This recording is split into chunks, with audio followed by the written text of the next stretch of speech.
तुम्ही इथे पाहू शकता की काल मार्केट म्हणजे गॅप डाऊनमध्ये ओपन झाला आणि शेवटी दिवसभर निगेटिव्हमध्येच कामकाज करत शेवटी निगेटिव्हमध्येच क्लोजिंग दिली. तर आज निफ्टीची एक्सपायरी असणार आहे आणि कोणत्या लेवल्स इम्पॉर्टंट असतील आणि कोणत्या लेवलवर काम करायला पाहिजे ते आपण या व्हिडिओमध्ये पाहूया. तर तुम्ही इथे पाहू शकता की काल मार्केट 23,800च्या आसपास क्लोजिंग झालं आणि आज पण मार्केट मोस्ट ऑफ दी निगेटिव्हमध्येच ओपन होण्याचे चान्सेस आहेत.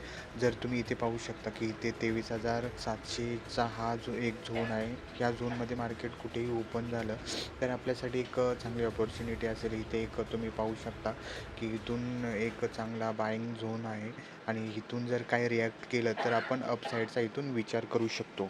जर हाही ब्रेक झाला 23,700ची लेवल तर 23,500चा जो सायकोलॉजिकल आणि इम्पॉर्टंट सपोर्ट असेल तिथपर्यंत मार्केट येण्याचा प्रयत्न करेल आणि जर हा ब्रेक झाला तर अजून खाली जाण्याचे चान्सेस आहेत. पण जोपर्यंत ह्या लेवल ब्रेक होत नाही तोपर्यंत आपण ह्याच्यावरती काम करायचं आहे आणि अपसाईडचा विचार करायचा असेल तर अपसाईडचा विचार तुम्ही 24,000च्या वरतीच करू शकता. जर मार्केटने जो कालचा हा ओपनिंग आहे हा जर मार्केटने रेजिस्टन्स ब्रेक केला तर हा गॅप फिल होऊ शकतो. व्हिडिओ कसा वाटला कमेंटमध्ये नक्की सांगा. धन्यवाद.